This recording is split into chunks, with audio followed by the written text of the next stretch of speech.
মোৰ লগত এই মুহূৰ্তত উপস্থিত আছে অসমৰ এগৰাকী জনপ্ৰিয় কণ্ঠশিল্পী সুৰকাৰ গীতিকাৰ তথা ছবি পৰিচালক জুবিন গাৰ্গ। আমি জুবিন গাৰ্গৰ মুখেৰে জানিবলৈ চেষ্টা কৰিম সম্প্ৰতি অসমত সৃষ্টি হোৱা অস্থিৰ পৰিৱেশৰ কিছু ছবি আৰু তেওঁ কেনেকৈ পদক্ষেপ আগবঢ়াব আহি থকা দিনবিলাকত আমি জুবিন গাৰ্গৰ মুখেৰে জানিবলৈ চেষ্টা কৰিম। জুবিন, তাহাঁতে ভূপেন দাই কৈ থৈ গৈছিল আজিৰ অসমীয়া নিজক নিচিনিলে অসম ৰসাতলে যাব, আৰু আজি অসমত তেনেকুৱা পৰিৱেশ দেখিবলৈ পোৱা গৈছে। আৰু দেখিবলৈ পোৱা গৈছে জুবিন গাৰ্গে আজি এবাৰ নতুন পদক্ষেপ হাতত লৈছে, সংকল্প দিৱস পালন কৰিছে জুবিন গাৰ্গে, আৰু ৰাইজক এই চৰকাৰখনৰ বিৰুদ্ধে এক প্ৰবল প্ৰতিবাদত হোৱা আনিবলৈ চেষ্টা কৰা পৰিলক্ষিত হৈছে। আজিৰ দিনটোত তোমাৰ অনুভূতি কেনেকুৱা ধৰণৰ?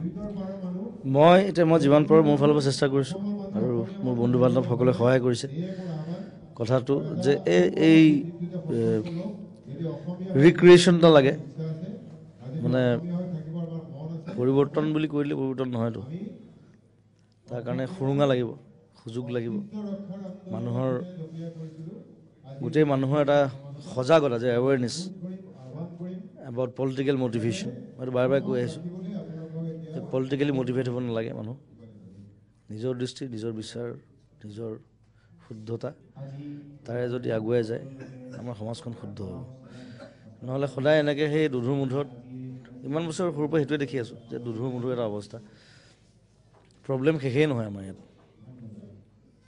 চ' সেই বস্তুত নালাগে, সেইকাৰণে ভাল চিন্তা, ভাল এটা কথা, তাৰ কাৰণে আগুৱাই আহিছোঁ, ওলাই আহিছোঁ, আৰু ৰাইজে সহযোগ কৰিছে, সকলোকে ধন্যবাদ জনাইছোঁ। সেইকাৰণে জুবিন গাৰ্গৰ পৰৱৰ্তী পদক্ষেপ কি হ'ব?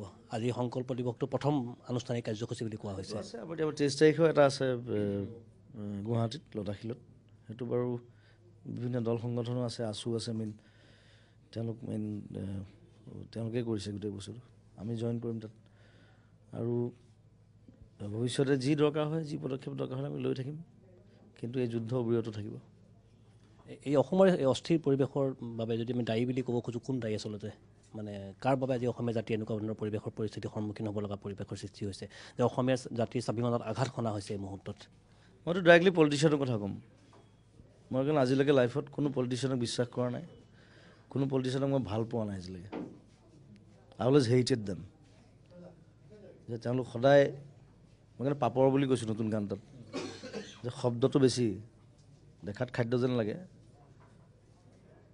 মানুহে কেনে খাব বিচাৰে, কিন্তু যেতিয়া চোবাই দিয়ে শব্দটো বেছিকৈ ওলায়, টেষ্টটো ইমান নাথাকে। কিন্তু পলিটিচিয়ানবিলাক তেনেকুৱা, সেইকাৰণে পলিটিচিয়ানক কেতিয়াও বিশ্বাস কৰিব নাপায়। খুব কম পলিটিচিয়ান আছে পৃথিৱীত যি ডেডিকেটেডলি কাম কৰিছে, নথকা নহয়, সেইটো মই নকওঁ।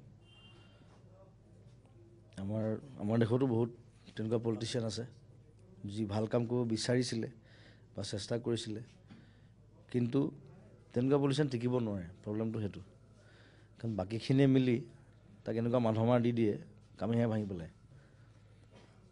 চ' বৰ ক্ৰুচিয়েল কথা এটা পলিটিক্সটো। সেইকাৰণে মই লাইফত কেতিয়াও পলিটিক্সত যোৱা নাই আজিলৈকে, আৰু মোৰ মনো নাই। আমি যদি যোৱাবাৰ নিৰ্বাচন চাওঁ তেতিয়া দেখিবলৈ পাম যে নিৰ্বাচনৰ ৰাইজৰ যি ঢৌ হ'ল ভাৰতীয় জনতা পাৰ্টীৰ পক্ষত, তাত জুবিন গাৰ্গৰ এটা গীতে বিশেষভাৱে সহায় কৰা পৰিলক্ষিত হৈছিল।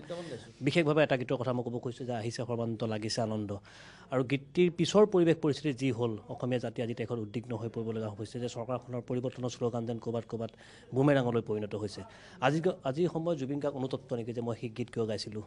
মই এইটো কথা, মই চিঠি এখন লিখিছোঁ অলৰেডি ফেচবুকত, আৰু সেইটো কথা মই কৈছোঁৱে যে অনুতপ্ত নহয়, মই অনুতপ্ত নহয়, কাৰণ মোক গাবলৈ কৈছে, মই গাই দিছোঁ। আৰু চেঞ্জ এটা আমি বিচাৰিছিলোঁ, 15 বছৰ কংগ্ৰেছৰ ঢৌত বহুত গণ্ডগোল দেখিলোঁ, সেইকাৰণে বোলো চেঞ্জ এটা হওক। It's not bad, change is always good. কিন্তু এতিয়া আকৌ পৰিৱেশটো দেখোন বেয়া ফালে গৈ আছে। চ' সেইটো কথা লৈ অনুতাপ নহয়, আচলতে খং উঠে কথাটো সেইটো, আৰু সেইটো কেতিয়াও বিচৰা নাই আমি। যিয়ে বিচাৰিছোঁ ভালেই বিচাৰিছোঁ, অসমীয়া মানুহৰ কাৰণে, অসমীয়া জাতিৰ কাৰণে। চ' চেঞ্জটো হওকচোন, ভালকৈ হওক। আৰু সৰ্বদাহঁতক মই বহুত বছৰ আগৰ পৰা চিনি পাওঁ, মই সৰুৰ পৰা চিনি পাওঁ, ষ্টুডেণ্টৰ হেৰি থকাৰ পৰা চিনি পাওঁ। চ' এই ভুলবিলাক যাতে নহয় সেইটো বিচাৰোঁ, সেইটো ৰিকুৱেষ্ট আমাৰ ফালৰ পৰা। এই মুহূৰ্তত অসমৰ মুখ্যমন্ত্ৰী সৰ্বানন্দ সোণোৱাল ডাঙৰীয়ালৈ আপোনাৰ পোনপটীয়া কেনেকুৱা ধৰণৰ এটা প্ৰস্তাৱ থাকিব এই মুহূৰ্তত? যিহেতু আপুনি নিজৰ দাদা বুলি কৈছে, আপুনি বিভিন্ন ধৰণৰ সাংস্কৃতিক অনুষ্ঠান আমি লক্ষ্য কৰিছোঁ যে সৰ্বানন্দ সোণোৱালক আপুনি টাৰ্গেট কৰি কেতিয়াও লোৱা নাছিল। আপুনি কৈছিল যে তেখেতৰ মই ঘৰলৈ গৈ আলোচনা কৰিম, কিন্তু জাতীয় নায়কে যেন আজি তাৰিখত অসমৰ ৰাইজক উপলুঙা কৰা পৰিলক্ষিত হৈছে। কিন্তু মই প্ৰথম দিনাই কৈছিলোঁ যে যিদিনা জিকিছে সেইদিনাই মই কৈছিলোঁ, বোলো মই আপোনাৰ গান গাই দিছোঁ, ছাপোৰ্ট কৰিছোঁ এইবাৰ।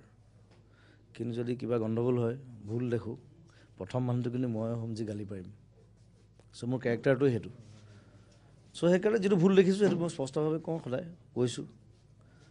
আৰু মই ভাবোঁ যে কেন্দ্ৰত, চেণ্ট্ৰেল মিনিষ্ট্ৰীত আমাৰ মিনিষ্টাৰ হওক, MLA হওক, MP হওক, তেওঁলোকে এটা বোল্ড এটা ভইচ লাগে, যিটো মই দেখা নাই কাৰো মুখত।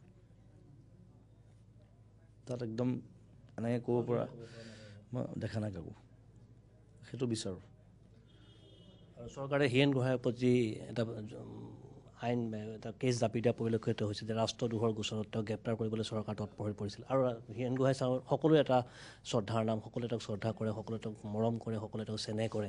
এই গভৰ্ণমেণ্টৰ যি এটা স্বেচ্ছাচাৰী নীতি দেখিবলৈ পোৱা গৈছে যে যোনেই গভৰ্ণমেণ্টৰ বিৰুদ্ধে মাত মাতে তেওঁলোকক এটা প্ৰেছাৰাইজ কৰা হয়, গভৰ্ণমেণ্টৰ বিৰুদ্ধে মাত নামাতিবলৈ সকীয়াই দিয়া হয়। যে হীৰেণ গোহাঁইৰ ওপৰত যি কেছ ৰেজিষ্টাৰ কৰা আছিল সেই সম্পৰ্কে আপুনি কি ক'ব খোজে? ৰাষ্ট্ৰদ্ৰোহটো আচলতে ৰাষ্ট্ৰদ্ৰোহ কেনেকৈ হ'ব? সেইটো চবৰে ফ্ৰীডম থাকে, অধিকাৰ থাকে কথা ক'বৰ কাৰণে। জিভাখনটো কাটি পেলাব নোৱাৰে নহয়। জিভা যেতিয়ালৈকে থাকিব মানুহে কথা ক'বই। আৰু হীৰেণ ছাৰহঁত ইমান পঢ়া শুনা, ইমান ইণ্টেলেকচুৱেল মানুহ। কোনোবা আল্টু ফাল্টু কোনোবা এটা কোৱা কথা এটা এইটো কোনো কথা নাই নহয়। হীৰেণ ছাৰহঁতে কথা ক'লে মানুহে শুনিব, মানুহে চাব।